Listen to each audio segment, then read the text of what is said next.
Hi friends, and welcome to the video you've been waiting for.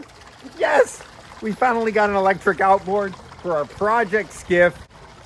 This is the video where we are going to be getting ready for our Florida to the Bahamas trip, powered by an electric outboard. Is it even possible? Can we do it? Well, in this video, we're surely going to try to find out. So if you like wild and crazy builds, thinking outside of the box, or Florida to the Bahamas trips on a small skiff, this is the video for you. So without further ado, let's get this build started. If you haven't seen part 1 and part 2 of this video, you'll want to check it out. It's where I took this 15-foot rowboat, cut it in half, extended it several feet, and turned it into the ultimate low horsepower skiff.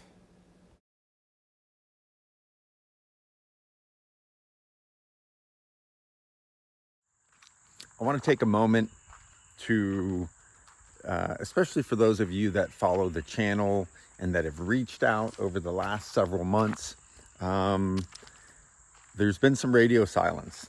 And although I'll be doing a video in the near future explaining what happened, the quick version is this video was all filmed the end of last summer. Shortly after filming these last parts of the video, I was involved in a really bad car accident. I was rear-ended on I-4, standstill traffic, kind of your typical somebody texting and not paying attention. Short version, it was a really bad car accident. I'm lucky to be alive. I'm thankful. I have even more gratitude than I've had before.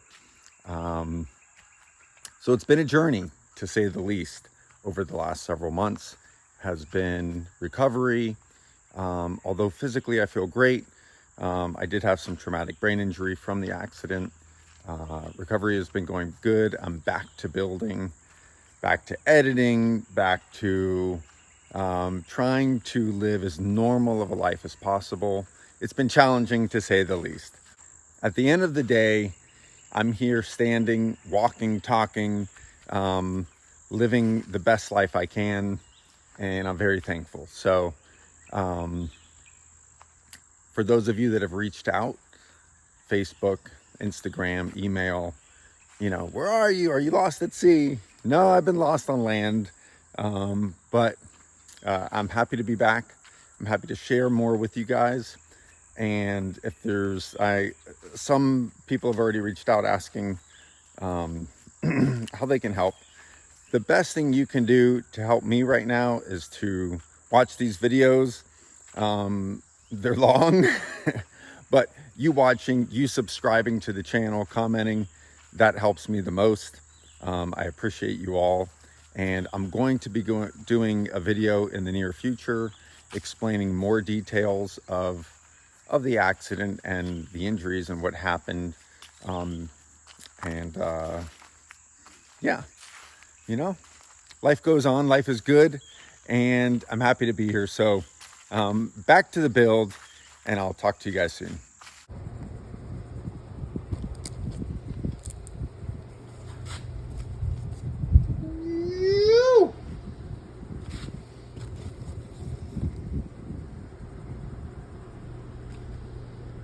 What do we got here? Let's see. Battery charger. Okay.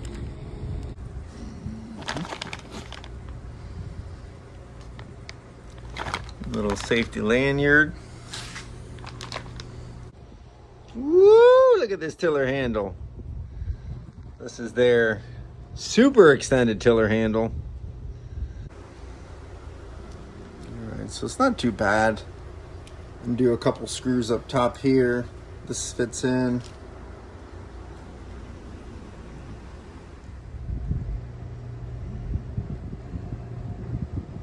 Oh, look at this freaking tiller handle. Check out this ride. You guys want to see this build?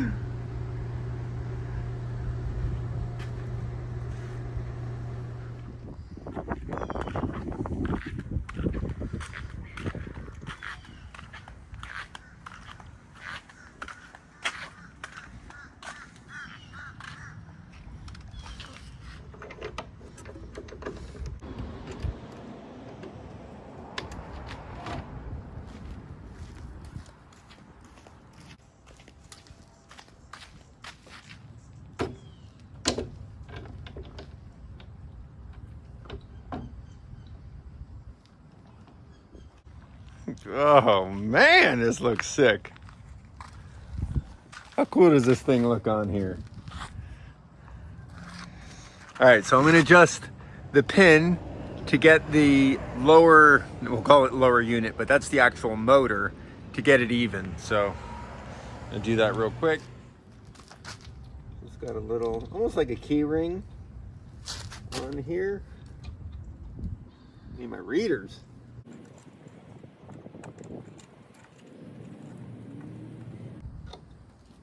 Okay.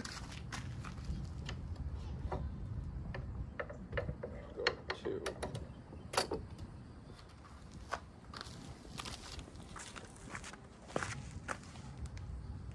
Oh, that might be perfect. All right, let's take a look at that. Ooh. I guess it's a little bit trimmed up, but I'm guessing as this torques forward, it's probably going to be pretty perfect. I think if I go one pin down, it'll be too much. You know, this really makes a huge difference on a planing hole when you're getting on plane. You know, when you're going displacement type of speeds, the difference isn't nearly as noticeable. So maybe I'll experiment with that when we're out on the water. So I'm really digging this extended tiller handle. I mean, it is quite long. I'd say almost as long as the carbon one that I was running before and set this up for. So one of the cool things about this motor is everything is in the throttle. So if you want to go forward, you just twist this the normal way. And then if you want to go reverse, you go the opposite direction and it goes into reverse. So there's no leaning back, putting the motor into gear, you know, which especially when you're running an extended tiller handle. And, you know, I've got as much weight forward as possible in this skiff. So I can literally just stay back here and operate forward, reverse, kind of like the way the old Mercuries used to do it. But this is way easier. And it's a pretty easy thing to swap this longer tiller handle. You just undo a couple screws. This slides right out. You put the new one in. So my friends at Tiny Boat Nation, they carry all sorts of e-outboards. They're like the gurus of electric outboards. They saw my past video when I had the Newport, and you know, here nor there, I'm not going to get into the Newport, but they wanted to see this project come to fruition. And well, they said, listen, we're going to send you one of our e-propulsion motors. They are the largest distributor and seller of e-propulsion outboard motors. They've got 3 horsepower, 6 horsepower, 9.9, all sorts of really cool things. Really cool electric outboards, not just e-propulsion. But anyhow, they figured the e-propulsion would be a good match. One of the cool things about this motor is it's got its own proprietary battery. So literally, you undo this, boom. Wait, kind of need, give it a little lift. Right there, your battery, do this, comes right off. So you can either run an external battery. They've got a harness that plugs into here, and you can have your external 48 volt battery mounted, or you can run their proprietary battery, which is this one. So this, one of their big things is this battery floats. It's completely waterproof. You could drop it in the water. Pretty cool. It's got its charging port, and they've got a bunch of different chargers. You could charge this thing off a cigarette lighter. You could charge it off 110. You could charge it off a solar panel. It's pretty versatile, and that's something that I really liked and wanted for this trip, is the ability to charge these batteries easily and efficiently. So my idea is I want to run this motor like this. I'd like to take a moment to thank you guys for watching this video. Your likes, your comments, your subscriptions You guys know that I do these videos for you, and that all means the world to me. So thank you for your channel love. If you want to see more Florida to Bahamas content or building crazy skiffs, I think you guys know what buttons to hit. I want to run it with an external battery and have this as like my little reserve. So this is almost 30 amp hours. And what I want to do is just go for a little run. I'm going to fire it up. Boom, joke. No, I want to show you guys how easy it is to hook up the battery and really turn this motor on and drive. So what I've got now, hey, what's this say? Please peel off this mask before application. Application of what? Whoa, man. That's it. Push and hold the power button. Pretty easy. Oh, what the hell? Why is it flashing? Well, this is my first time powering it up. So this is their little kill lanyard. So you put this around your wrist, and basically it's just magnetic. The motor turns off. So let's try it. So literally I powered it on. Let's just twist the throttle.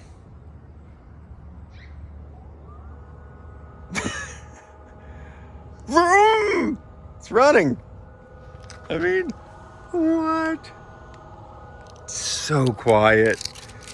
This is one of the things I love about these outboards is just how quiet they are. You're gonna see when we get on the water. I mean, you'll be able to hear me talk.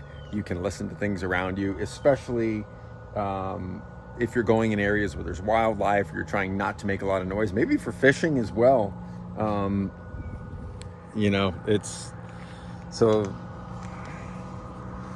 let's try the little lanyard. Boom. Pretty cool. So what this does, this is telling me how many watts I'm actually using. So right now it's only using 27 watts, full power, 25 watts, I guess. So maybe that was 21. And I'm guessing that this 9 hours, 59 minutes, that's how much time I have remaining at this energy burn. And then the circle is like your fuel tank, your energy level, your gauge. So we're almost full battery. Put in neutral, and I just twist it the other direction. Reverse. Boom. I mean, easy peasy. I guess hit the select. So that tells me 50.5 volts. I think fully charged is 51 point something maybe. So I don't know. I have to read the manual. SOS, help me. No, that's 50.5 volts. So I guess the only two options you get is how many hours remaining with the battery at the current draw, and then your voltage. You guys ready to see this thing go? I'm super excited. So I ran this. If you saw the first video, you saw, or the second video in this build, I ran this with another outboard, and that was actually before I extended the hull. So remember, this boat used to be completely different. It was only 15 feet long. I extended it to 18, but then also gave it a transom. Basically made it where it could get on plane, but also work as a displacement hull. So it's going to be interesting to see how this thing runs. You know, I added hull length, which is always a good thing for a displacement hull. But because of how I cut off the stern, I'll show you a clip of what the stern used to look like.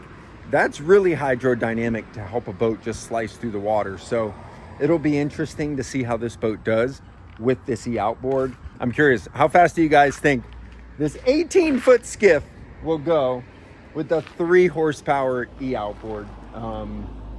It's going to be interesting. I'm going to make a guesstimate right now. I'm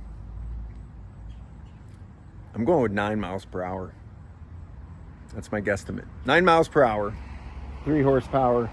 But what I'm more concerned about on this test run is going to be what kind of speed I get at very low throttle. So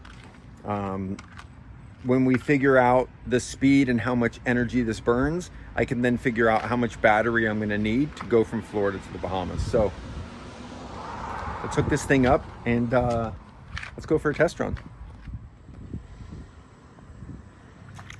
All right, so one of the things I hear people talk about with electric motors is range anxiety. I guess, you know, it's not like you just carry some extra fuel.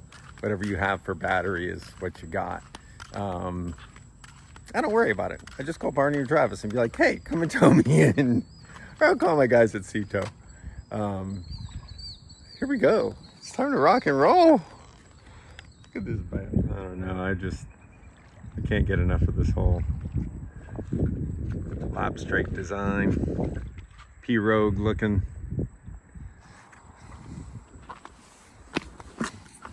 Buddy Georgie and I were reminiscing lately about our old Calypso that we had and the Ibis.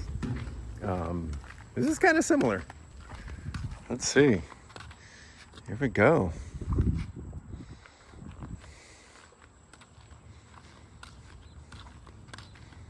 One of the things that's nice, you don't have to warm your engine up, leave it running. It's just turn it on and go. Okay. And push the choke. Make sure the battery's on. Pump up the gas. It's so, oh gosh. I forget how powerful these electric outboards are. Kind of insane.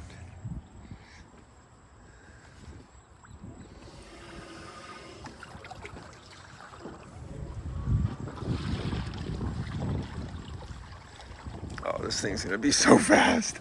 I forgot how slippery this boat is, meaning how well it slides through the water.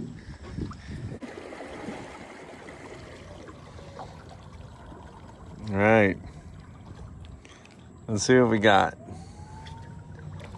We're gonna go, let's see there, 240, 230. Partial throttle. That's probably about 25% throttle. And we're probably only doing about 2 or 3 miles an hour. Let's see. I've got my Navionics app and my Speedo app. Oh, come on.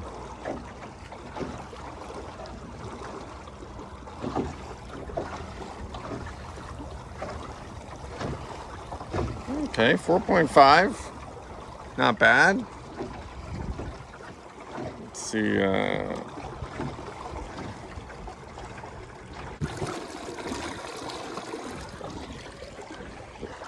quiet this is. What I'm gonna do is, I feel like I'm really stern heavy right now. I'm just looking at the wake. Hard to tell if I move forward. Oy. Makes any difference. There we go. 5. Definitely made a little bit of a difference. Wake looks a little bit better.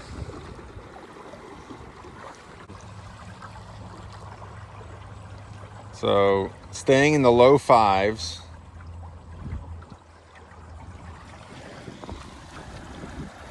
About 250 watt burn.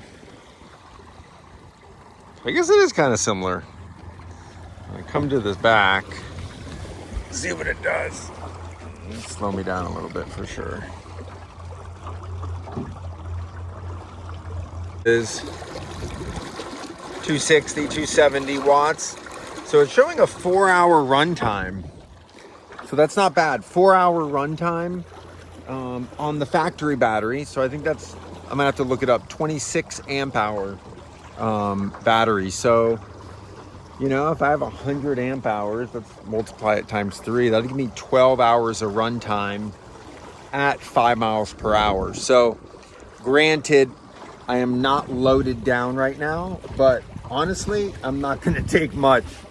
I'm going to take battery, and maybe some solar panel. So I'm thinking about getting 1 or 2 solar panels, and I mean, that can make up all the difference, where if I can pick up, let's say 200 watts of solar power, I could then bump up my throttle and still be at the same energy burn on a sunny day. So it's not bad. You know, I've been running for a little bit, probably 15 minutes now. You know, this is half the thing with these electric motors. What really irks me, 2 big things with all these electric outboards. And, you know, there's a lot of pushback towards electric outboards. A lot of people are, you know, they slay them online, rip them apart in the posts. But 2 of the big things that annoy me is, number 1, people see a runtime and they just instantly go at full throttle. At full throttle, this is probably an hour and a half of runtime. That's not much. The second thing that really irks me with these electric outboards is that people put them on boats that are like planing hulls that need 9.9 or 15 or 20 horsepower. The reality is you're not gonna push a square through the water. You really need to match the right boat for an electric motor. And a long skinny boat is always going to win that battle. You know, but although this is a skinny boat, it's still, you know, is an 18-foot skiff that's capable of holding a lot. And, you know, so for the fact that it's doing this good is pretty impressive.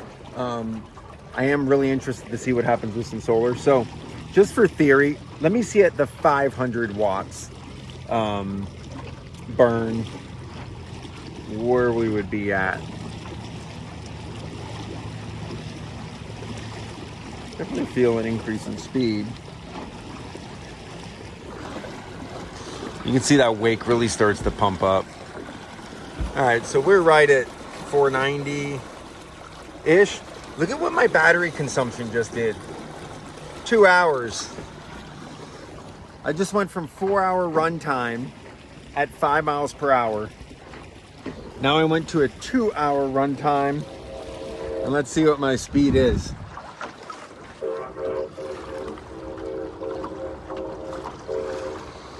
Six 6.1, 6.0, 5.9, 6.0. So right there, you can realize something really quick.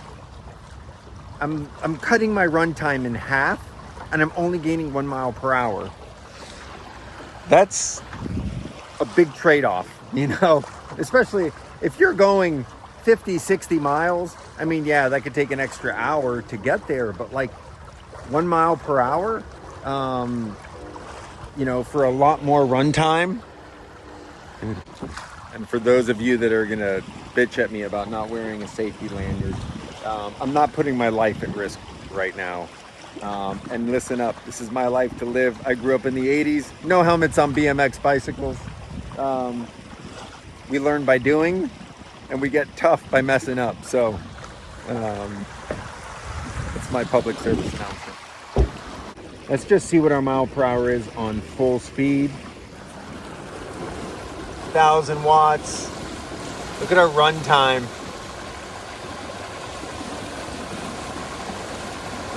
Down to 1 hour. And you can just see all that wasted energy. The wake. It's hard to tell from here, but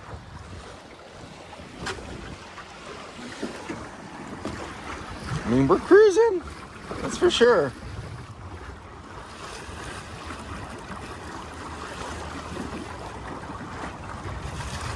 But, you know, 7.6, 7.5, 7.6.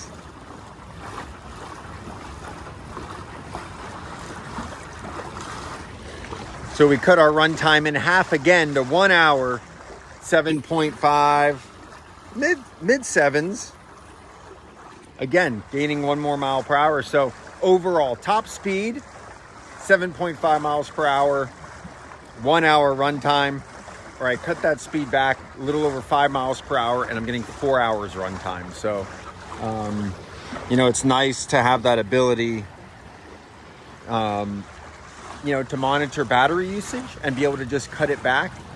You know, if I have to conserve, I'll conserve.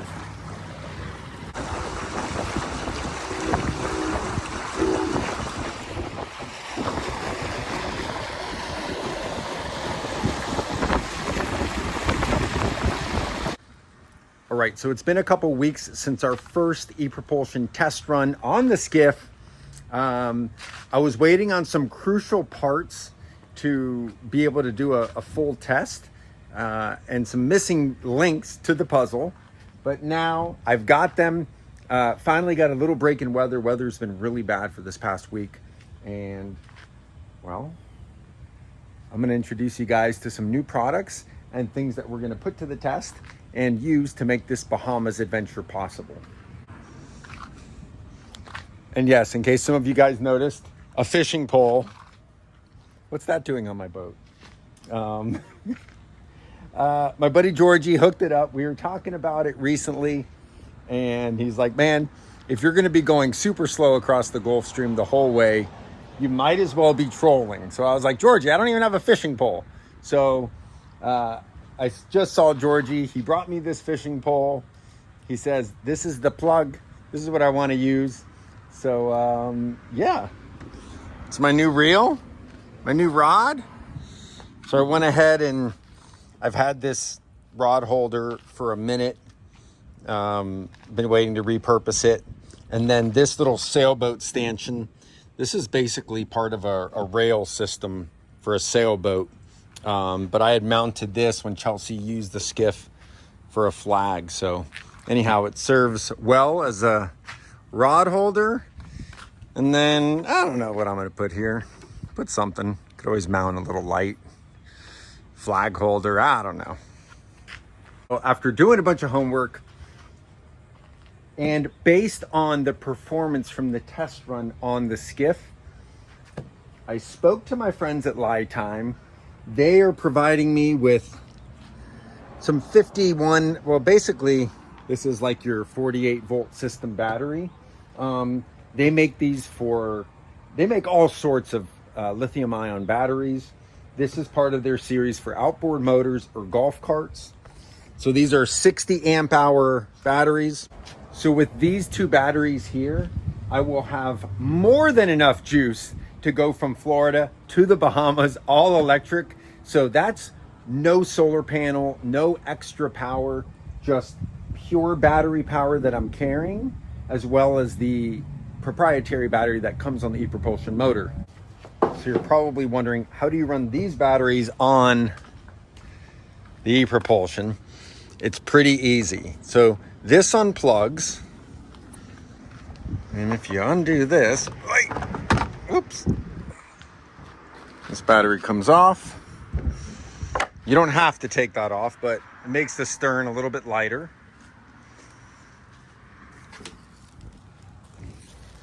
And then you run this cable. So let me unwrap it.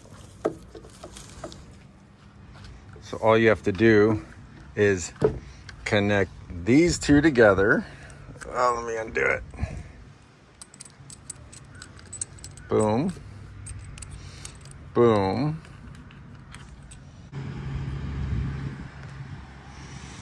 Connect these together. And then this will go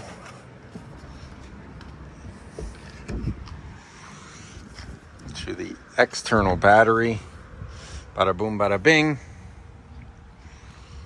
Battery switch on, off. So this is how I'm going to run the Time 52 volt, 51.2, whatever it is. But so just for those of you that want to nerd out, each one of these batteries is 3,000 watt hours. So based on, remember I was kind of found the sweet spot is about 300 watts running the boat, which is about 5 miles per hour. So if I'm running 300 watts and I've got 3,000 watts, that gives me 10 hours of runtime in theory per battery. So I'm looking at 20 hours of runtime between the two batteries. Plus I've got another almost 1,000 watts worth of battery here. So that's going to get me another 3 hours, give or take at least. So it's just like when you're planning a crossing with a gas motor. You know, if you think you need 25 gallons of fuel, bring 50. So that's kind of what I did here when I was calculating how much power would be needed. I spoke with Chris at Tiny Boat Nation, talked to Lifetime, and really wrote it all down. Could I have gone with a bigger battery? Yes, absolutely. But I wanted the redundancy of having two batteries. That way, if for some reason I had an issue with one, I always have the other battery as backup. So on paper, I can make it no problem from Florida to the Bahamas with just one of these batteries. Oh, and by the way, these batteries weigh, I think about 50 pounds, 50, 60 pounds each. So they're not too heavy. Yeah. Look how good these fit in there. You like it. But that's not all, folks. I've got more goodies to share with you guys. All right, here we go. This is a good surprise. Some of you recommended this in my earliest electric build video on this boat, but I've partnered up with my friends at Bluetti, or Blue TTI, it's pronounced either way, and let's take a look at what they sent. And this is only a portion of what we've got here. Oh, this is exciting. This is gonna be the game changer. What we got here is their portable solar panel. So, yes, what I need to experiment now is the portable solar panel setup for not only charging this battery system for the boat, but while I'm running, how it's gonna work, how I can supplement the power consumption with these solar panels.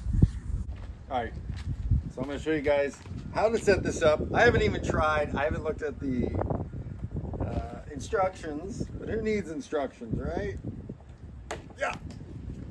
So I do like, you know, they asked me to do an unboxing video. But you guys probably have guessed, I don't really do unboxing type stuff. I'm just gonna walk you through like the real world of how this is, but it is incredibly sturdy. You can tell just by the quality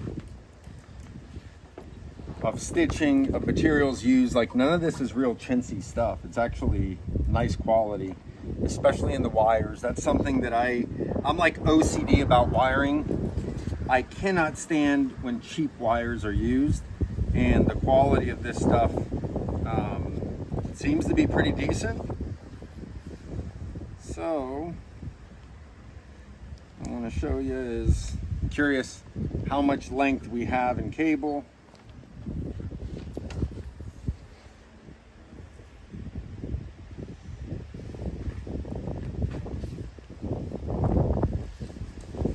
God, I'm waiting for the wind to knock my phone over. Yeah. Maybe not. You might get some rain. Let's try to make this quick. So we've got 6 feet of cable, it seems. I used to own a portable panel like this, and it definitely had nowhere near, this doesn't feel like a little temporary type, you know, panel.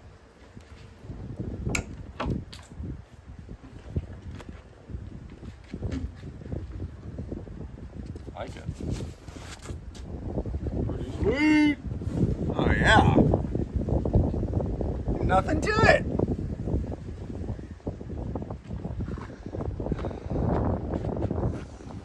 So it's literally been torture for me.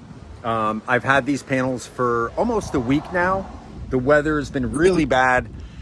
Actually, today's the first day that I'm really getting little breaks in the weather so that I can film and do the testing that I want to do today. But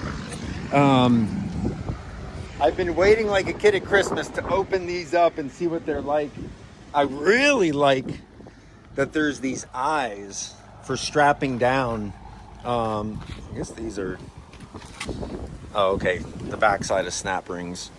But I love all these grommets, or rings, whatever you want to call them. That'll be really nice. I was curious with the overall length. So I guess we're right at almost 7 feet. Not too bad. And these are 200 watts for each whole panel. So 50, 50, 50, 50. I want to hook them up, see what they can do. What do you guys think?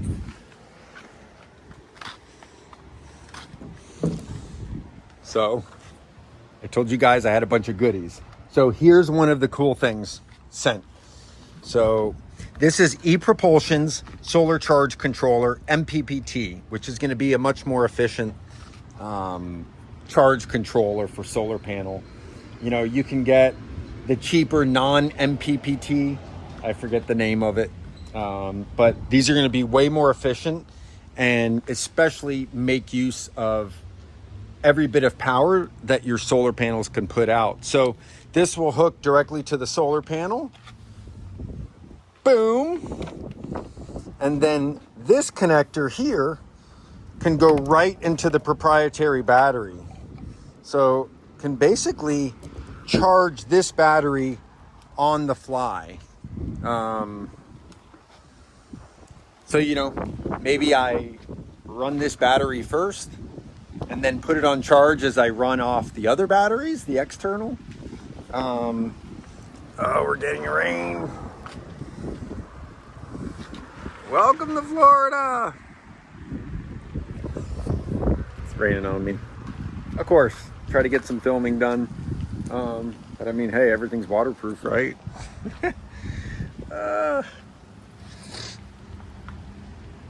So I've got a couple options as well. You know, this is rated 13 amp max input, 12 to 36 volts, and then it converts it to 52 volts. So what I'm thinking about is I can cut this connector here, make some sort of a plug and pigtail where I can then connect this directly to the big batteries to charge them or supplement the power draw. That would be the ideal situation, is that I can run and have the solar panels giving me, you know, a couple 100 watts of power. That would make a huge, that would probably double the range. Oh, this rain is getting me. I'm gonna take a quick pause. I'll get back to filming after the rain stops. All right, well, the rain is not gonna stop this video production and the testing for today. So we've got these great components, which I'll show you more of in a little bit. But what I wanted to do was test them in a real world situation, putting the motor under load, hooking up the solar panels, the batteries, doing all of that, but without getting on the actual water. So if you've seen some of my past videos, you'll see especially one build where I built a test tank for testing flotation of boats, stuff like that. So what I want to do is I wanted to do my own little test tank for this electric motor, put it under load. The good thing about the ePropulsion is that I've got that monitoring little screen. I can see when I'm at 300 watts of power draw. So I'm going to set up a little pool, and once the rain stops, we're then going to use this pool as our little test pool to run the motor, hook up the different configurations and see what kind of charging we're getting from the Bluetti solar panels to the Lifetime batteries. And of course, like as I wrap it up, it's gonna stop raining.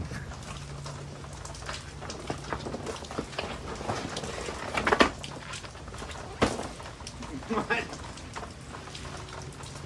I don't even know.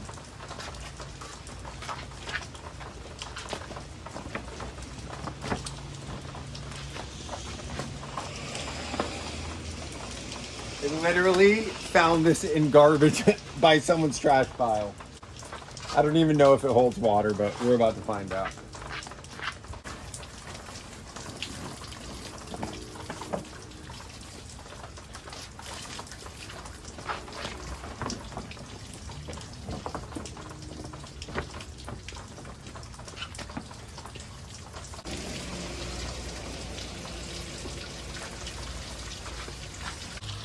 Let the pool fill up and maybe the sun will be out by the time it's done.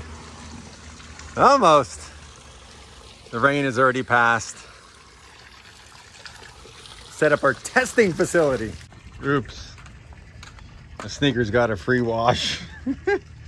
Dang it. All right, we're getting there.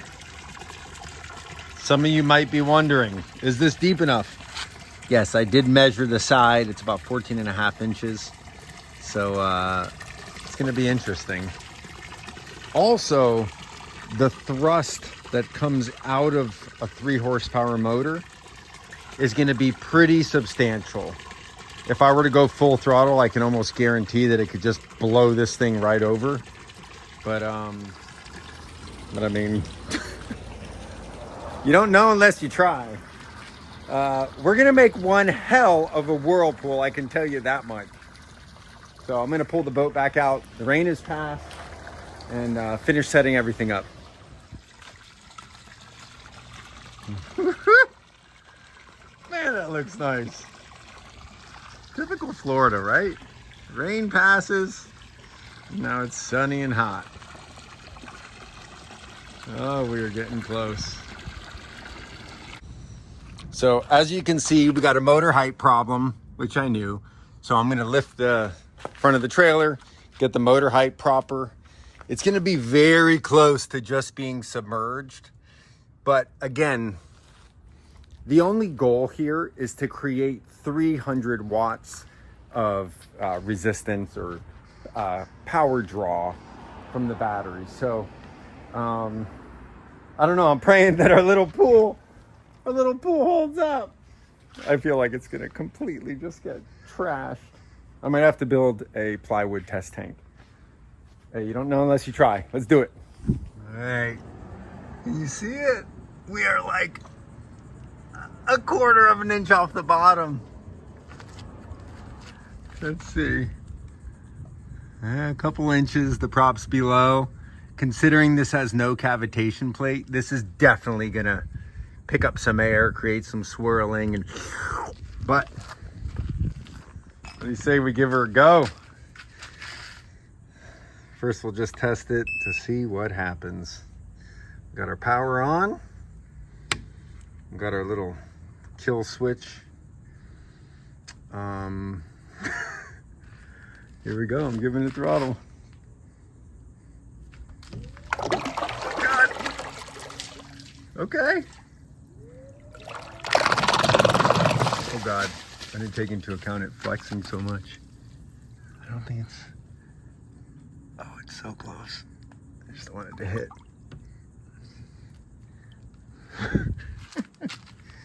Oh man. Okay, let's try it again.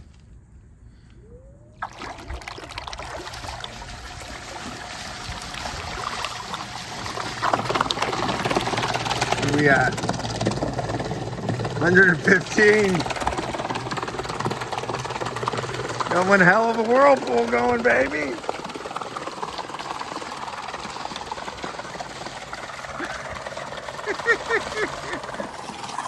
It's Typhoon Lagoon!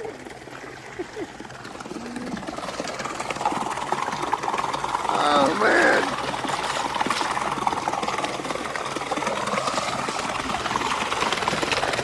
Let's redirect it. Let's see what happens. God, I'm scared too. This is where we might collapse. Okay. So we only got to a little over 100 watts there.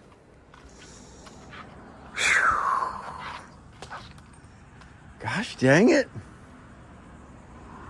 I mean, you know, that's honestly what I knew would happen. What would happen is it just catching air. We need just probably a couple more inches would do the trick. Nonetheless, we can still go on with our testing, right? Let's see if we can at least offset the 115 watt power consumption. Can we offset that with a solar panel? With one solar panel? With two solar panels?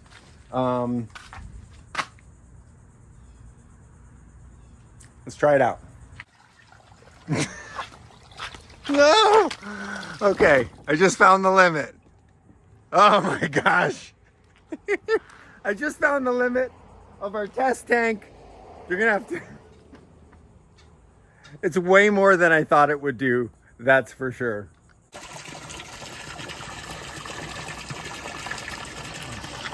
All right, so I'm filling it back up for test number 2. The problem I had was that at 115 watts of power draw, it wasn't even showing me. So on the screen here, it tells you how much runtime you have remaining with this battery. So at 115 watts draw, it was well over 10 hours of runtime just from this battery. So I just started cranking up the juice until the runtime dropped. So my idea is if we can get the runtime to be low, then add the solar power, then we'll be able to see, is it increasing our runtime under load? So we'll get it to whatever the power is here, watts, and then hook up our solar and see if our runtime changes while the motor's running. All right, so I've got the ePropulsion little DC to DC solar charge controller. It's hooked straight to the battery. Now, I don't know if you can hook power up to it while it's turned on. I'm guessing no, but it's worth a try. Got the solar panel hooked up. Need to dry it off.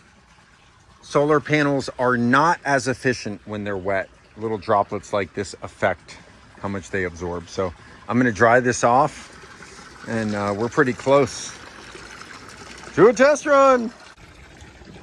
All right. Blinking light. That means it's working. We're hooked up. Yep, you can see the little faint, see the red? But here's the moment of truth. Can I power it on? Oh gosh. We are powered on. Oh, it shows that it's charging though. Still charging. Well, let's see if we can give it a little power. Oh my gosh, it works. I think we're in business. Oh man. Holy moly. We might have just hacked the system.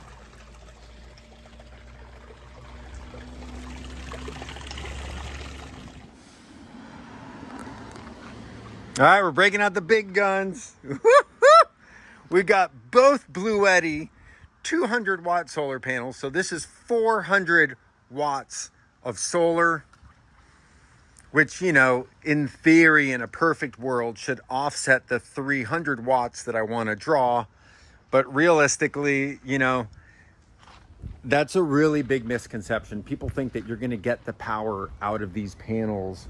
They're not 100% efficient. And, look, right now it's cloudy. So when there's clouds in the sky, your power consumption on solar drops tremendously. So if you want maximum power, it needs to be sunny. So hopefully you guys will be able to see the difference. Maybe there will be a break in the clouds where the sun comes out. We'll be able to get full power. But what I want to do right now is just off the one panel, Let's turn this puppy on. Look at that, it's already fully charged. Well, not that it was already not close to fully charged, but this topped it off just in the short time that this was off. I'm impressed. All right, so pool is full. Let's let me put the choke on and pull start it. Here we go. Fire in the hole. So I'm gonna ramp it up. Our goal, actually, I need to disconnect.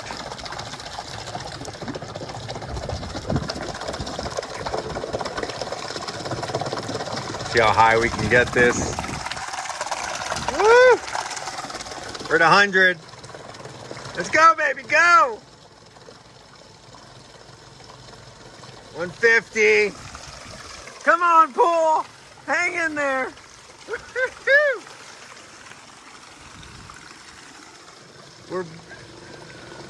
We're barely touching now into the hour meter. So that's one panel, 150 watts, 9 hours of runtime on this. So if I disconnect this, let's see what happens. So we're right at 950. Oh.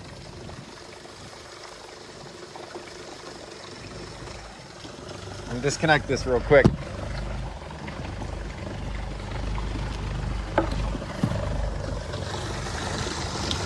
Disconnected.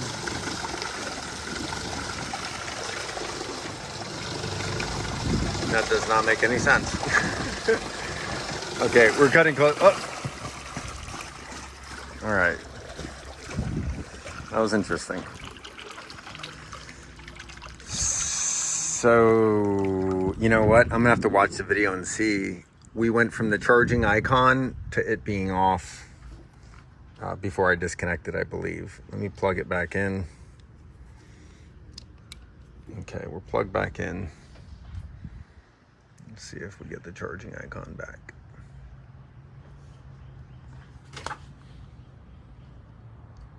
Okay, we're charging. Will this acknowledge? Yep. This isn't showing. I'll turn it off.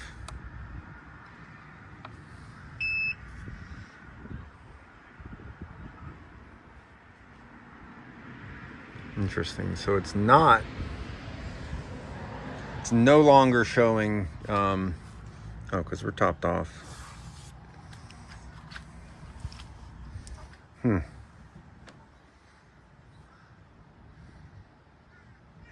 Let's see if the charging icon kicks on.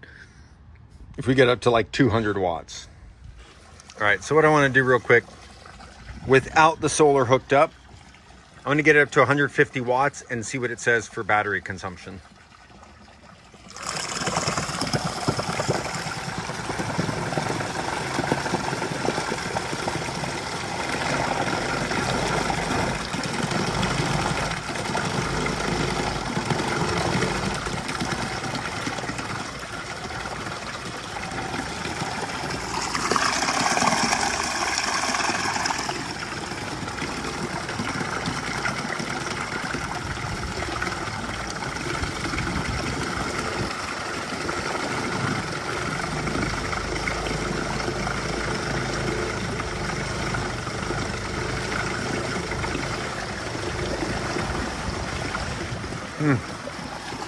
Didn't do anything. Interesting. In the bottom? I don't think so. We're ripping. Where are we at? 120? Oh, we're still not. Let's try a little more. Come on, baby. Oh, we're at 230. Oh! Oh, God!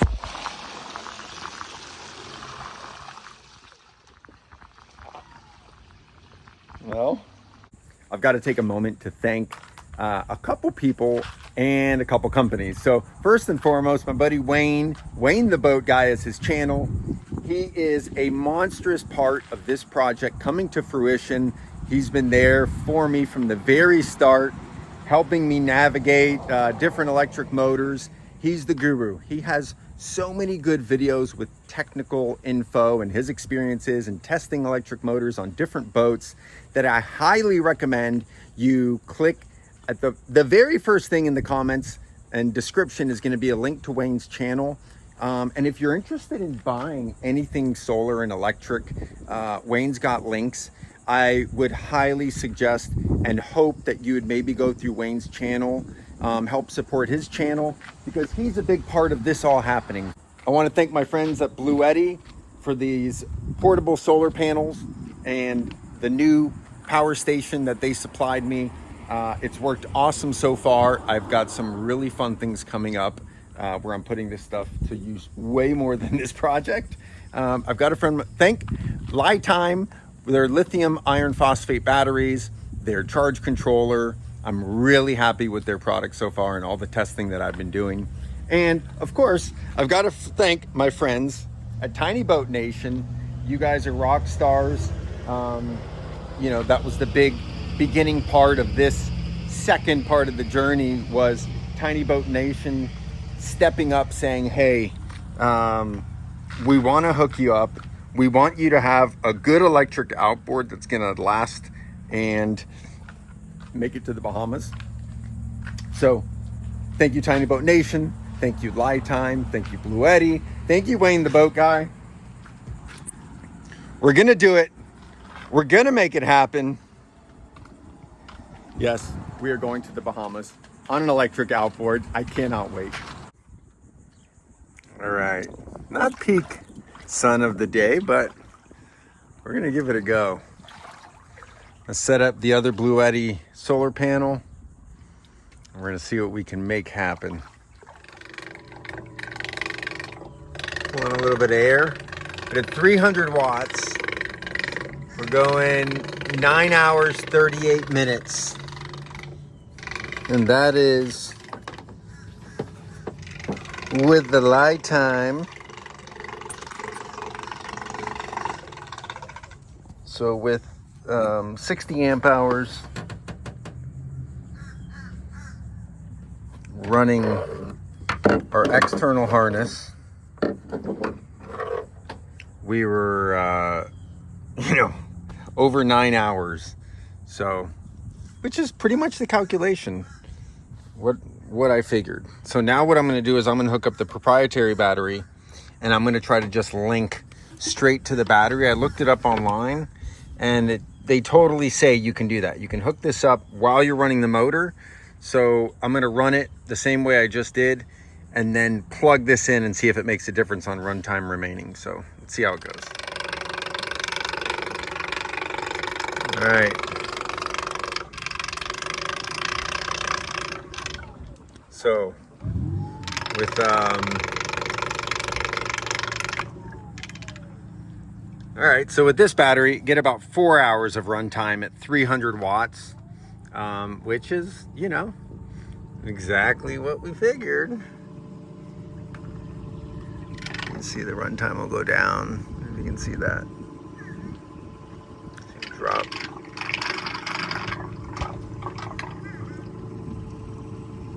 There we go, 4 hours. So now what I want to do is leave it running at that 4 hours. Let's see what happens when we hook up our solar power. So you guys are gonna trip out. I've got a friend that I play pickleball with, Rob. He's got a really cool company. They build these boat jeeps. He just pulled up to the boat ramp. I don't even think he saw me yet. It's gonna be pretty sick. It's an amphibious little all-terrain vehicle that goes in the water, zooms around. The thing does 40, 50 miles per hour. It's pretty sick. All right, well, I'm running it with the solar hooked up. It's not changing anything on the display, so I don't really know I guess it can't really read that it's getting the input at the same time. Kind of a little frustrating. I might need just an external monitoring, like a battery shunt, or I need some kind of monitoring system that I can see the voltage going through, or how much power. Here he goes, my buddy Rob. Look at this guy, completely crazy. Don't do it! What are you doing?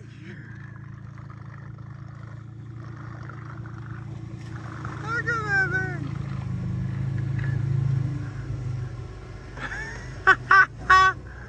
Oh man. Right into the water. I mean, how cool is that?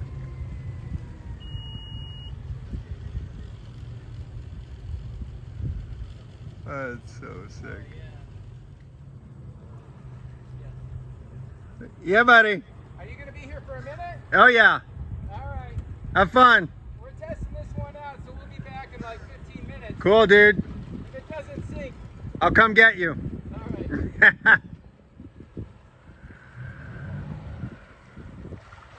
right.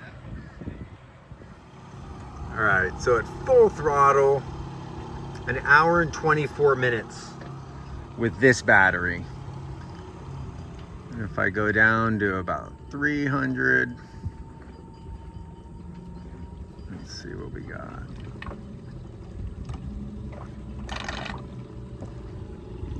Right about 3 hours and 4 hours, 5 hours. What we got? 4.5 hours. 300.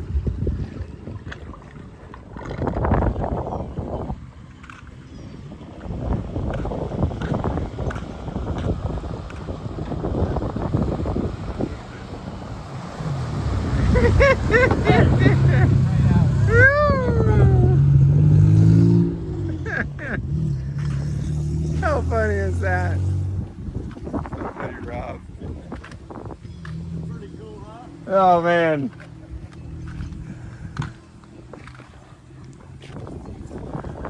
Well, so I guess kind of what we expected on this. Pretty much the calculations are like right on the money for the amount of battery power and the energy burned. So, all right. So eventful day of some random testing, dodging rainstorms. So moral of the story today, I think I need to set up some sort of a monitoring system. So I've got a lifetime, really nice MPPT charger. I'd like to hook that up in between the solar panels and the big lifetime battery. That way I can accurately monitor the amount of power the Blue Eddy panels are putting out and what's going out to the motor. At least for some testing. You know, I really don't want to be mounting, you know, a nice big MPP charger under here. I know I've got to make a dry space for it. But at least if I can get some baseline runs with that, that'll help me a ton. So, yeah, I'm gonna call it a day, and tomorrow we'll try to hopefully get some good weather, set up the solar panels, do another day of testing, and a long range test literally in the river to see what we got. So, yeah. All right, here we go. Another day of testing, figuring some stuff out. So on the agenda, I want to work out how much power I'm actually getting from the Blue Eddy solar panels. So I'm going to introduce you guys to this, to the Blue Eddy Elite 200. This thing is a 2600 watt inverter. So I've had it about a week now, putting it through the ringer. I'm really impressed with this unit. So when you're really going to see me put this to use is going to be for some Bahamas trips doing work on boats in the Bahamas. I've had so many times where I have to use cordless tools, which is tough. I don't have a lot of tools in the Bahamas, but being able to be remote on some of these islands in the Bahamas, you know, I've helped Bahamians fix their boats, do fiberglass work. This is going to make it possible where I can first off be self-sufficient. I'm working on a really cool project you guys are going to see, but this is going to be my power system for the boat that I'm building. But also I can pick it up, move it around, use it in the Bahamas, use it remotely. So I've literally run this thing for the past week on anything I could get my hands on, and it powers everything, and has quite a big battery bank. I can also input the solar panel directly to it. So that's what we're going to do now. I want to show you guys, we're going to put it under load, hook up the solar panels, and see how much power we're actually generating. It's a nice sunny day, so let's do it.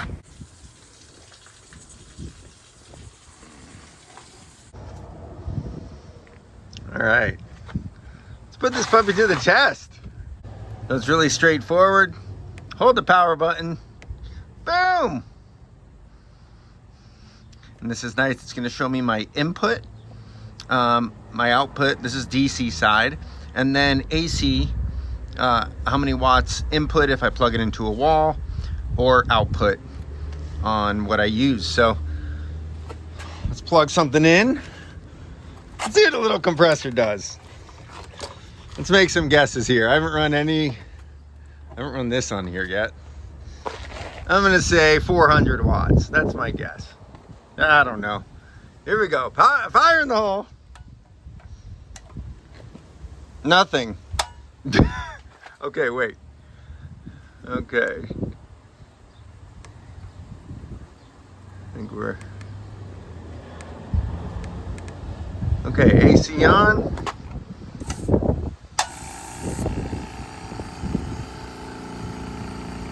Powered on. This only draws 290, 300 watts. As the compressor starts to build up pressure, this will increase. Cakewalk. Took something else up at the same time. Let's get crazy. All right, here we go. Real world scenario. There we go, got some power going. 500 watts. You know what? Let's just run that. Let's put that on lock. What else do you want to run? A grinder? All right. Where we at? 500. It's about to get dangerous.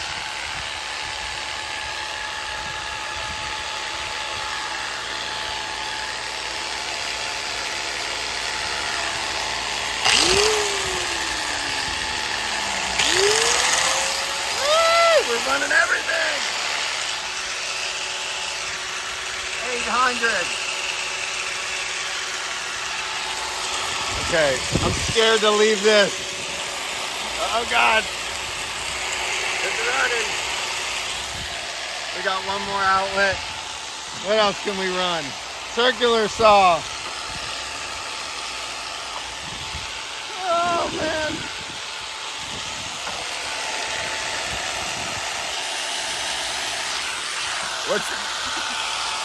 This is not OSHA approved.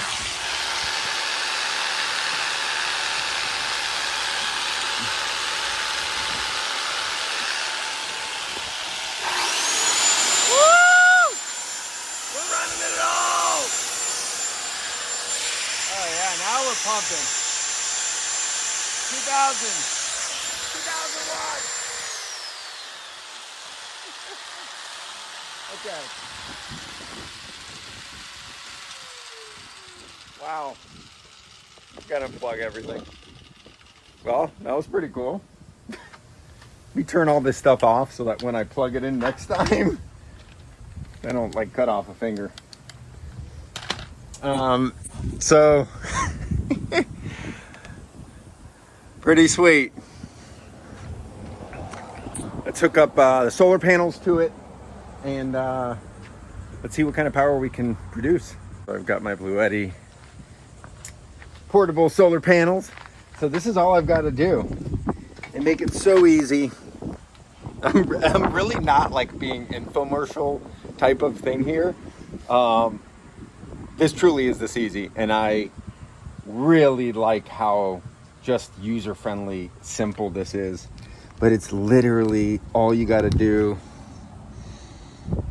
is plug these in, black on black, red on red.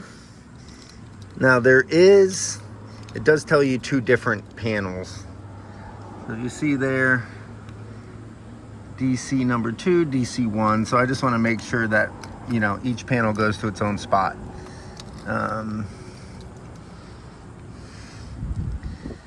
DC 1. So that means I need the one of the positive. Sorry guys, I'm trying to film and do this at the same time.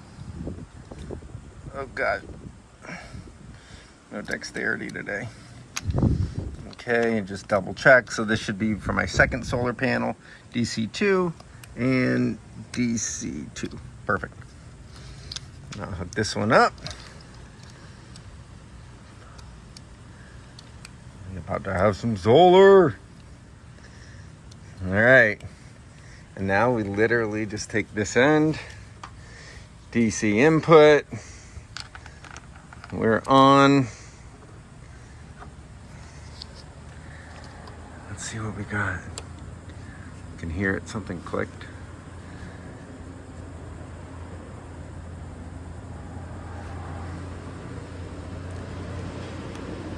Well, I'm getting 180 watts. And it's not 400. You know, so I'm not, you know, I'd be lying if I said I expected 400 watts. I've always experienced that whatever solar panel is rated for, like you're lucky to get half of that out of it. So this is twin 200 watt panels. And so I don't know what input, whether this is inputting, you know, 24 volt. Basically what I'm saying is, I don't know if this is wired in parallel or series, meaning it's either doubling the voltage or they're just positive to positive, negative to negative, and it's putting out, you know, 24 volts. What we'll do is I'll test this on my Lifetime MPPT nice solar charge controller, and then we'll really be able to see what kind of input we're getting. But for right now, you know, 180 watts basically, Florida sun, clear skies. I mean, we're at high noon, so you can't really ask for any more solar power than what we're getting today. So, you know, a peak, I'll be interested to see as it cools off. You know, solar panels are pretty sensitive to any shade, even like water droplets. They also don't like heat. So ideal conditions for solar is cool outside, but super sunny and bright. So one of the things that's nice is a dark panel like this, you elevate it off the concrete a little bit so that it can breathe and ventilate underneath, really makes a difference. But even like, let's just for the heck of it, I'm gonna fold one of these panels up and watch the voltage change. It should.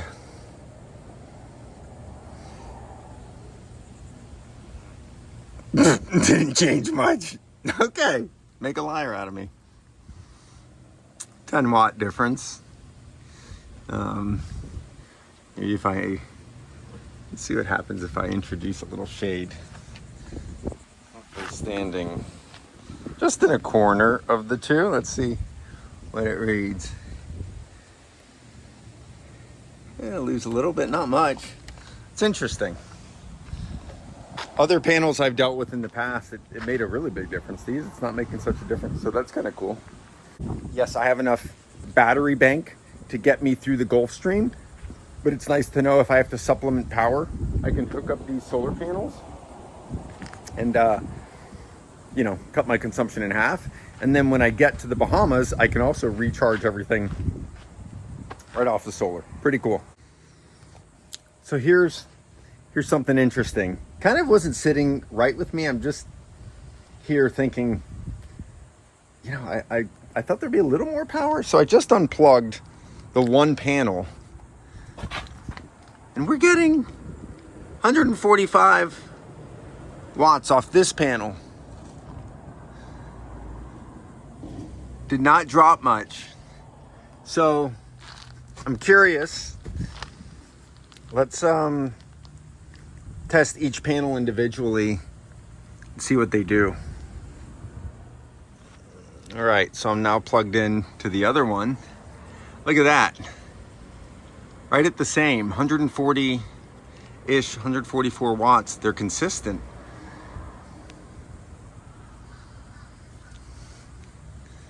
Very interesting. All right, so what I want to do here, I'm going to wire these. Actually, I should run them now on these two plugs and see what we're getting, just to confirm that both sides work. So please hold. Okay, now I just switched it. Let's see what we get.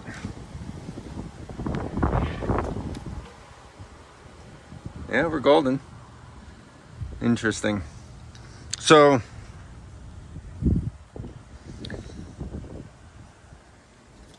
you know, I'm no electrician, but I feel like we should get more than 178 watts. I'm gonna, just for the heck of it, wire these in series. So basically I'm gonna go from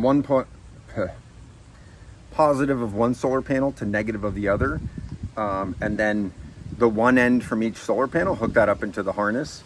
Basically that's gonna double the voltage, and see if we can get a little more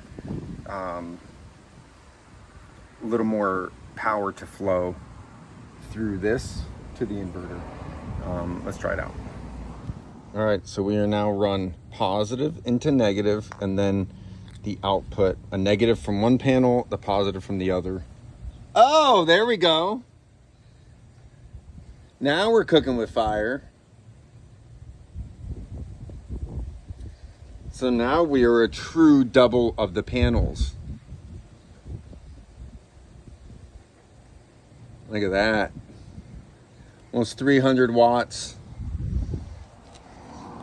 Now we're cooking. So, I'm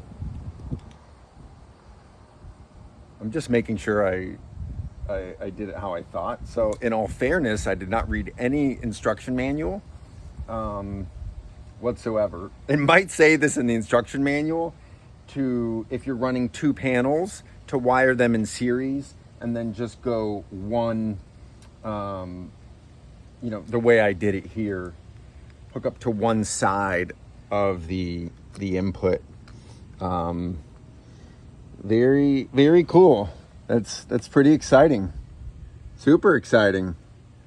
So wait a second. So if we're getting 300 watts, now we are making exactly the amount of power that I want to run this motor off. So 300 watts input from the sun. We're putting out 300 watts on the e-propulsion. We have infinite ability. So that was the hidden goal that I secretly hoped for, was that off these two panels, on a beautiful day like today, you could literally run with zero power consumption off the battery bank. So the next step is going to be to put it to the test. So I like that yesterday when I ran off just the battery, it gave a realistic, based off the amount of power being put into the motor, the little screen was saying how much time there was remaining. So what I want to do now, get the two panels, rig up a little temporary type of setup where they can actually strap onto the boat, have the battery, have the lifetime MPPT solar charge controller on the boat mounted and run this thing real world. I mean, that's pretty cool to think that 0 battery consumption, and literally if I toned it down to like 200 watts of power on a sunny day, could actually be charging the batteries. So pretty cool. All right, rock and roll. I got the Lifetime 60 amp. Boom! I am so excited about this. Let's see if we can go a little wider. This is the Bad Mama Jamma. Little temperature, it tells you battery temp. Plug that to the lithium battery. Wow, this thing is solid. It's not exactly lightweight, but considering it's got 60 amp capacity, I mean, our panels out there are probably only making, well, if we're, I don't know the voltage, but probably, 10 to 12 amps. So that's well within the capabilities of what this can do. But this is really nice because 12 volt, 24, 36, or 48, this will charge any array. Maximum input 150 volts. So you could really wire a bunch of solar panels in series to give you maximum flow of power. And this has Bluetooth capability. So this will be cool. Let's hook this up with the panels and the battery. See what we got. All right, so I've got the one thing I read, you always connect your battery to the charge controller first. So I did that. It was really easy to switch the setting to 48 volts. And you can see here, I mean, we're running a nice 52.7 volts. Making some power, baby.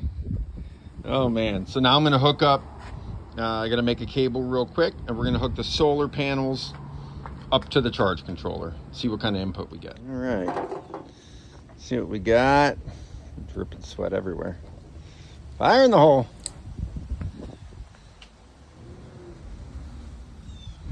I think it's showing. Hey, come on, baby. Supposed to do something? I don't know.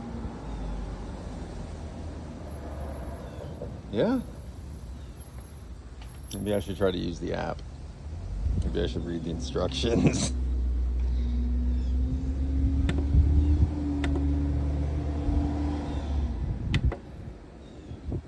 So the solar panels are putting in 44 volts. I wonder if that actually charges.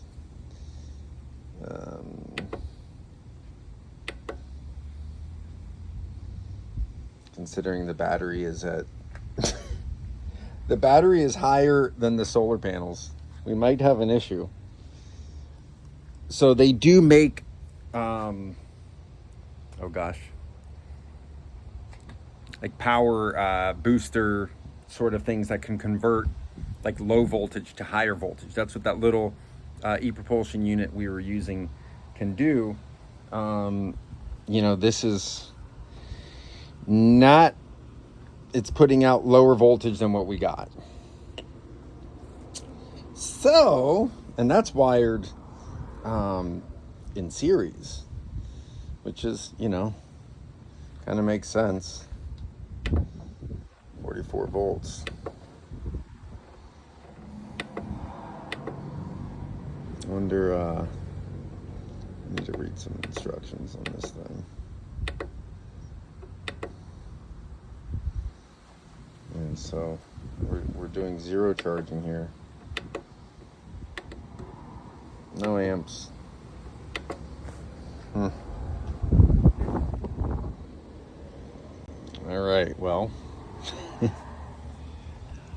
think I'm gonna need a little more power, a little more solar panel. All right, so this is what I've done.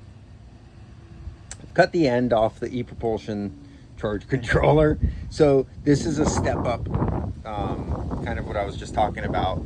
to convert from lower voltage to higher. So I'm just doing one panel right now, and it is outputting 51, so 50.9 is what this is putting out. It says 52, but hey, I mean, it's over 48, which is what the motor requires. So I guess technically, you know, if this battery, which is at, what did we say, 52, this battery's crushing it. Oh, what the hell? What the? There we go. 50. Oh, so the battery's at 97%. That's cool. 52.7. So, see, in the world of lithium, to go from 52.7 down to what, 50.9, it's a pretty big difference. That's probably like half the battery capacity. So I guess in theory, we drain this down to 50, then the solar panels would actually be supplementing, you know, the motor running. Yeah. So I guess we need to figure out how to get this a bit higher. I would ride, this is only, let me, for the heck of it, hook the other panel up and see what happens. All right, so I got both panels running through it. So actually, here's something I just thought of that I have forgotten about. The second we put this under load, this voltage is gonna drop. So even though the resting voltage is 52.7, the second we turn a motor on or draw power off of this, this voltage will drop. So we might actually be golden. Only thing left to do now is hook up the motor and pull some power. All right, so it's another day. I think I've got all the missing puzzle pieces put together.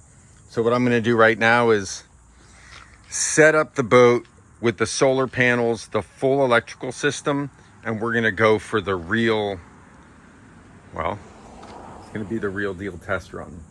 I got an extra solar panel that we can now hook up to bump our voltage above the 51, 52 volts that we need, which means we can basically go on a test run, and in theory, we can run totally off of solar power only. So this is kind of like a monumental thing. Yes, as long as the weather's great, in theory, we should be able to run this boat infinitely during sunny weather and not pull off of the battery. So that's going to be pretty instrumental for crossing the Gulf Stream. My idea is I want to be able to really just get through the push of the Gulf Stream with as much speed as possible. All right, almost there. We haven't hooked up the solar yet. I just want to get everything where it's going to be sitting a little off the deck and give a little spacer for our charge controller. Yeah, 2010. I love it. All right, so this was why I designed and built this little shelf pad to mount my Garmin.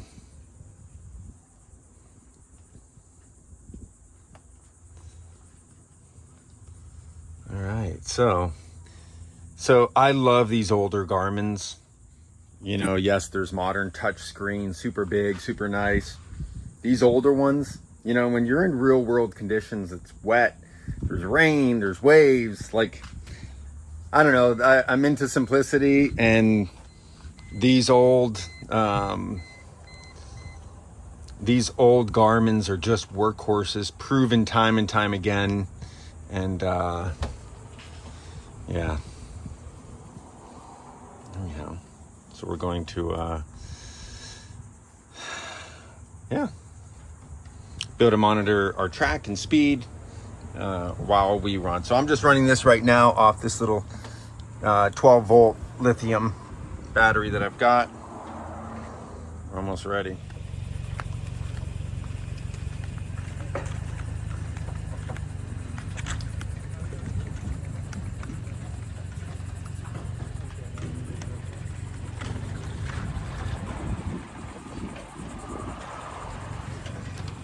Here we go. I'm so excited for this. Okay, that's good. All right, this is it. Time for test run. I am so excited to see how this thing does. A little tricky at the dock, make sure I don't mess up the solar panels, but it's all good. All right, so we're powered up. We're gonna be able to monitor voltage here. And got our Garmin ready.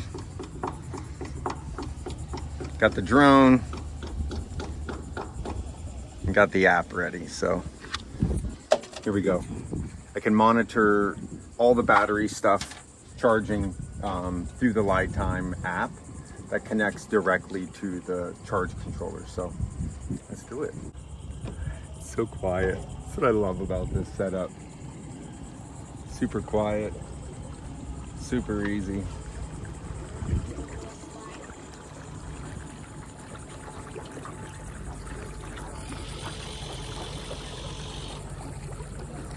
So I'm gonna go right up to 300 watts. So the idea, you know, if we can generate close to 300 watts of power from the solar panels, then I can cruise at, you know, a steady 5 miles per hour and basically have infinite range. So, and some construction.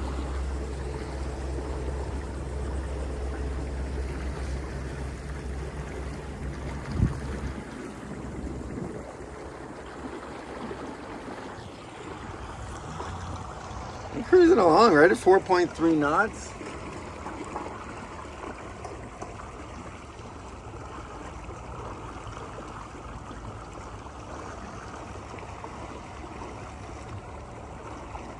Looking at the charge controller, we're only making about 220 watts of power.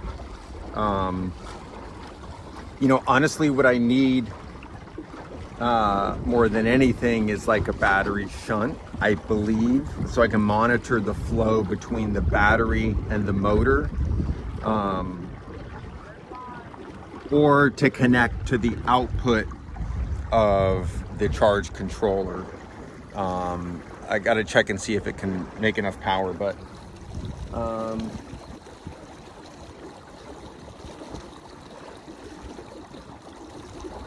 yeah, so we're at 300 watts right now. We're at 4.1 knots, 300 watts.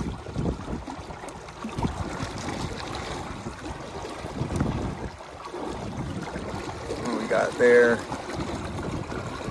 52 volts, 52.2, 300 watts of power.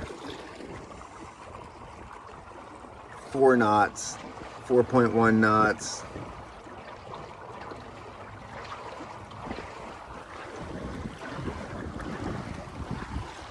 I mean, I can do this pace to the Bahamas.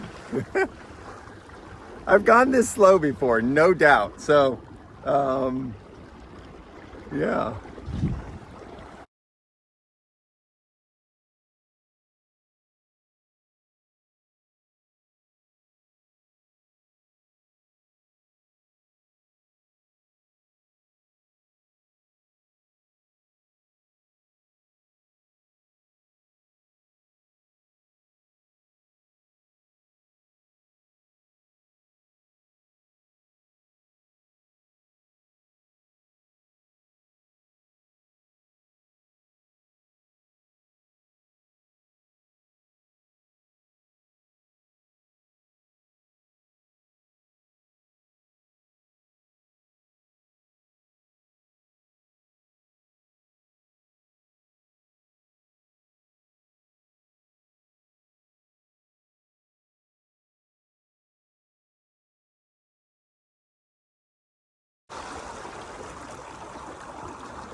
Just want to give you guys the perspective of 5 miles per hour, 4.2 knots. This is about the cruising speed at 300 watts burn.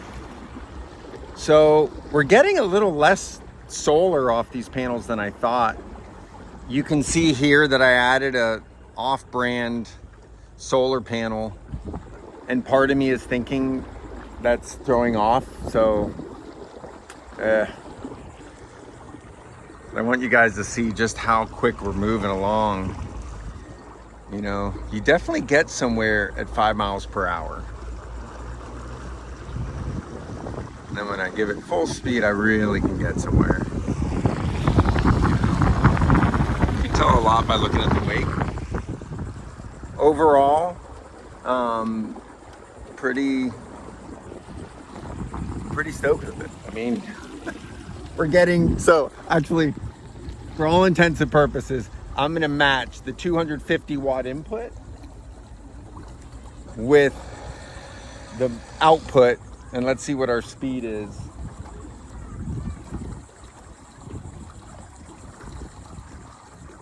So when just flip it around. So we got here. All right, so we're right at 250 watts. We're gonna see what we show.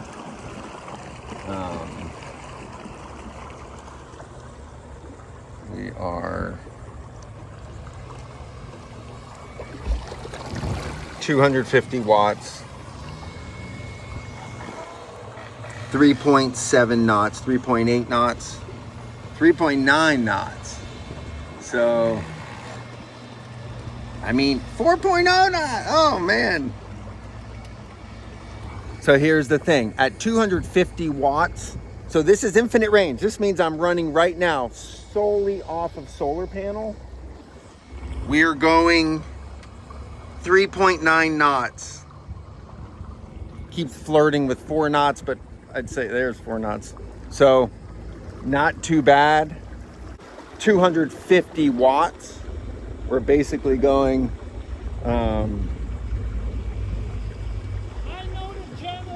yeah, buddy. Thank you. This guy's cool.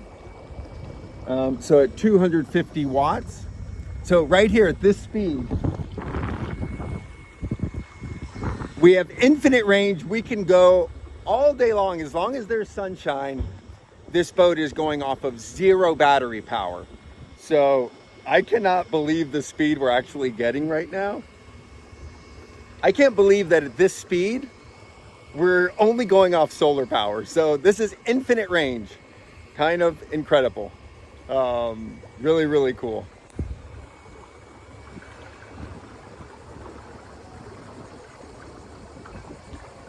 Yeah, buddy.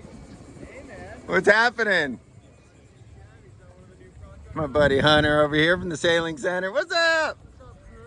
Oh, that was pretty cool to actually find the speed where we're not using any battery power. It's kind of the dream to be able to run straight off solar. So one of the things that's throwing me off a little bit is, so when we were running just the Bluetti panels, the 2 panels connected to the Bluetti power station, we were getting 300 watts with the peak sun. So I'm very curious, you know, I added this 100 watt panel just to add more voltage because I needed to be above the 44. Really, I need to be putting in like 60 volts for this charge controller to effectively charge the battery or supply power to our motor. So we were only getting 250 watts out there. So I'm gonna do a little more experimenting. I'm gonna disconnect this 100 watt panel, connect it, but charge the Bluetti power station and kind of monitor the voltage and just compare adding this or taking it off. See if it makes much of a difference going into that. But overall, a pretty awesome success. You know, didn't drop much though, going from 300 watts to 250 watts, supplementing the power. I mean, that's a good amount of power, you know, 250 watts, and not taking up much space. The one thing that did happen, you know, a little bit of water splashed on the panel, but it really didn't affect the voltage at all. You know, if it were to pour rain, that would affect the efficiency of these panels, but these panels did really well, make good power. And you know, yeah, it's a little, maybe not the prettiest thing, but you know, my idea is supplement power with this, use this to help get across the Gulf Stream.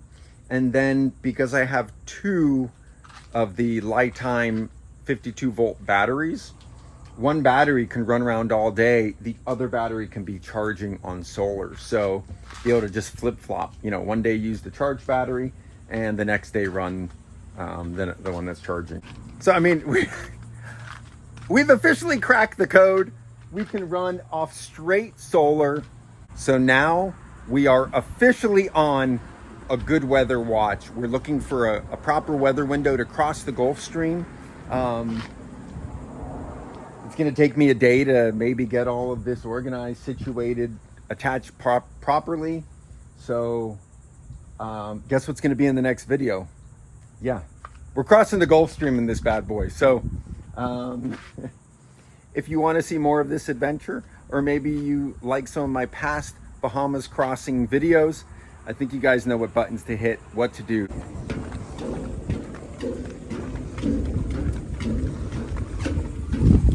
All right, here we go. We're going on our first real kind of test run with a little bit of distance. So what I've got is what we're going to do is run off the e-propulsion battery, see how long that gets us. And then I've got the Lifetime battery sitting underneath there. So we're going on like a 15-20 mile run. So let's see how it does. Beautiful day. Oh, look at this Jumanji grouper. Holy. Woo.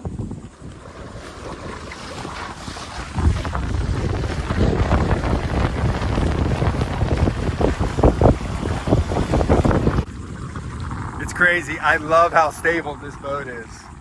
It is unbelievable. The gentleman at the dock just now was asking like, oh man, that thing's got to be tipsy. I'm like, dude, no way. This thing is actually really freaking stable and goes super shallow. So you can see here, we're about to cut across some flats. We're going to be going about 4 or 5 miles. I'm going to take you guys to a secret spot. It's actually really freaking cool. The timing should be just right for catching high tide, some good visibility. You know, normally when you're this far in the river and you can see the bottom, it's going to be nice out by the inlet. So, yeah, we're just going to make our way and get there when we get there. All right, so I'm about 2 miles in. I'm learning really quick that even though this is a beautiful day, I mean, there's no waves. There is a little breeze. I'm probably going against a light 10 miles per hour, maybe 7-8 knots in wind. I'm really having to give it a lot more power to just get somewhere. When I try to go at that 300 watt burn, 350, I'm only doing like 3 miles an hour. I'm just barely moving. You know, and I kind of knew that this boat is so lightweight that the wind has a big effect on it. So I'm right now about 550, 600 watts, which is putting me right at 5 miles per hour, dead even, against the current, against the wind. So, you know, it's not the worst. If I'm running solar panels, it definitely is, that gives that extra edge. So we'll see. It's showing on this battery about 2 hours worth of runtime. So that's not a ton of runtime at this kind of a burn. So keep plugging along. All right, so there's a big boat putting up a pretty nice wave. And what I want to share with you guys is I always get comments of my boats with low sides and, you know, can water come over the edge of the boat? So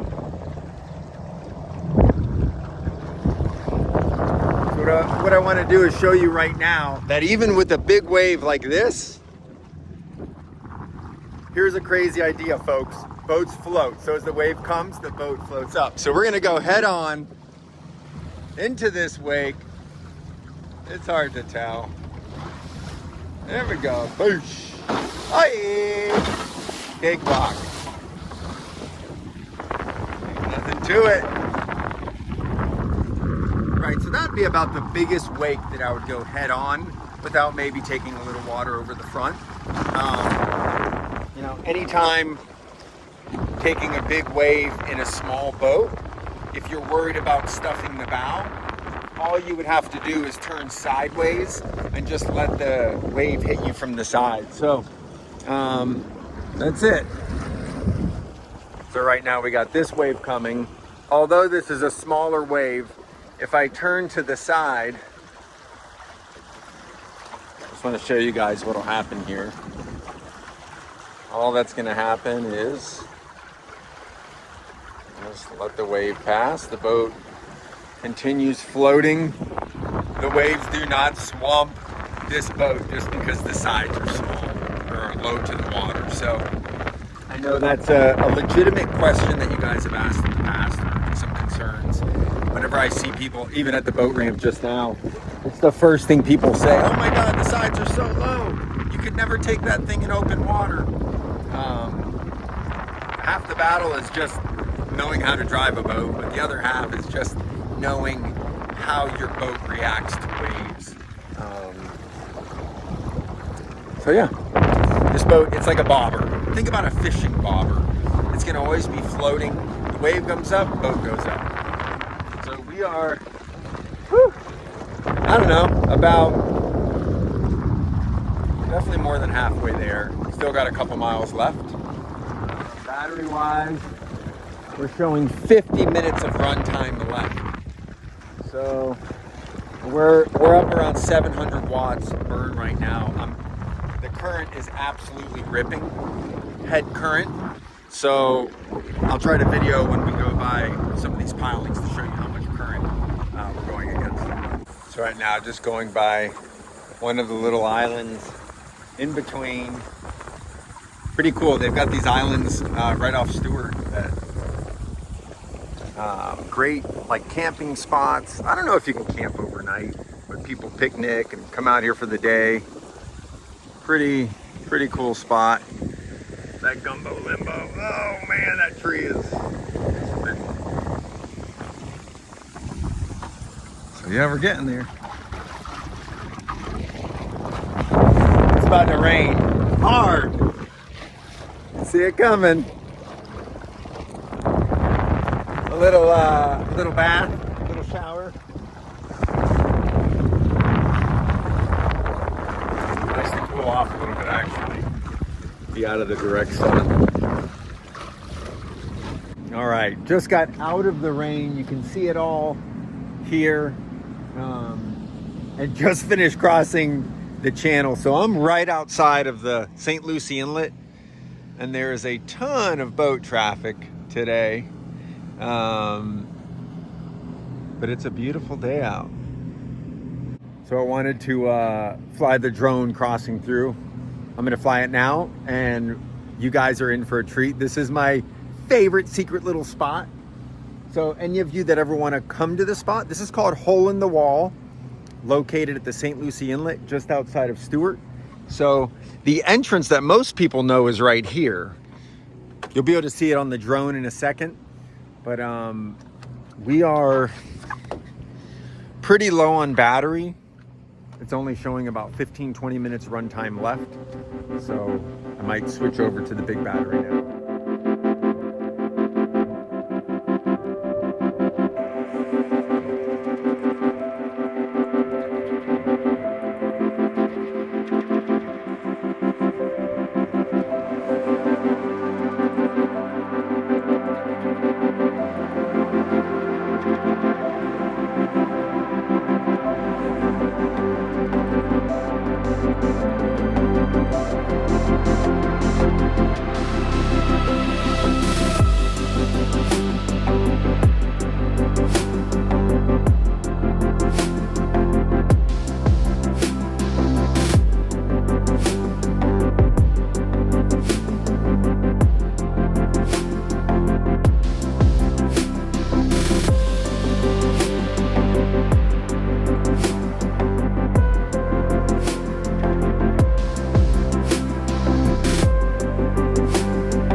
Oh, this is crazy. There is just schools of mullet just swimming all over the place. I've already spotted a bunch of snook. They kind of stay on the outskirts. But this is sweet. This is the first time I've poled this skiff. And whether I stand, you know, when I'm standing in back, you know, the bow naturally wants to kind of go its own direction. It's not bad pulling from here. I mean, super stable. School of mullet right there. But what works even better actually is just standing. Whoa! Works even better is just standing dead center.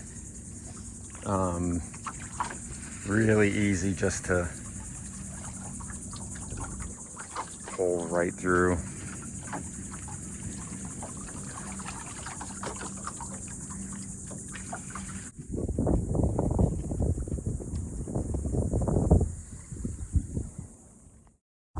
Pretty cool back here. So I did a couple casts. I really wasn't trying to, I more wanted to see how the boat was standing up and casting, stability wise. You know, I was standing on the front there. That's actually a great spot. Standing on this platform to pull and to cast. And of course the back platform's great as well. So I've pretty much burned through this battery to get here. So I'm gonna switch now and hook up the Lifetime, the beast mode battery. Use that battery to then get back. And then we'll do some analytics on how much I burned, the miles traveled, all that good stuff. But it's so nice out here. So one of the things that I intend to do with this boat in the Bahamas is walk across a lot of flats to get to blue holes. This boat is not disappointing. We are literally in inches of water. And you say ankle deep, I mean ankle deep. And watch how easy it is to pull this boat right through here. I mean, like, nothing. You're literally walking through ankle deep water. Gosh, I love it. There's nowhere that I cannot get to with this skiff. They're all coming right to us. Watch this. Come on, little fishy fishies.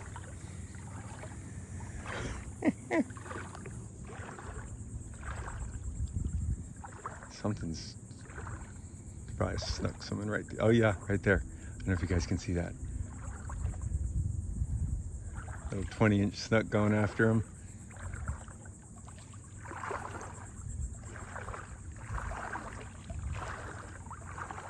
What a cool spot. We'll see on the way back what kind of energy burn we get. You know, we'll be going, actually that'll be going out. We'll be going against the current again. But I don't know, the solar, you know, I was really hoping to get by with zero solar, that just on battery alone have plenty of juice, but I kind of already see the writing on the wall to get all the way across. I got 2 hours runtime basically on that battery. I don't know. I guess we're about to find out. This is gonna be one for the books.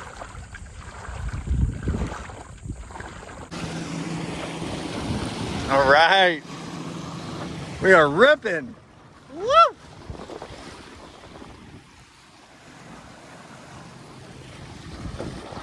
So we're doing 8-9 miles per hour.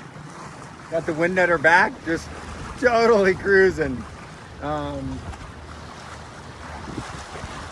Whew. God, it's so nice out. It's cool because when there's a wave at my back, the boat actually catches a wave and like surfs a little bit. So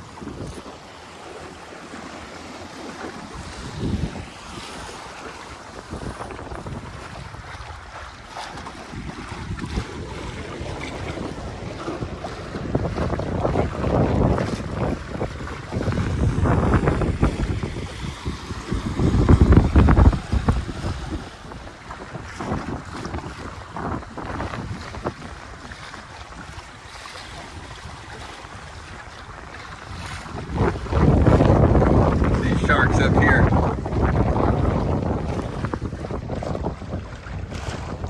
Woo!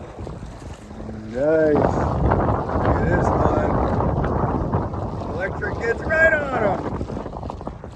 Woo! They're two big ones. Look at all these sharks hanging right on this edge.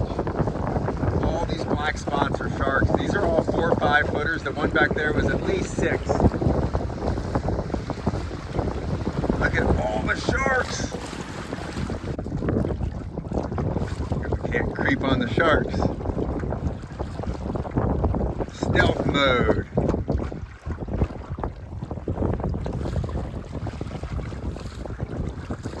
Man, that is a 6-7 footer.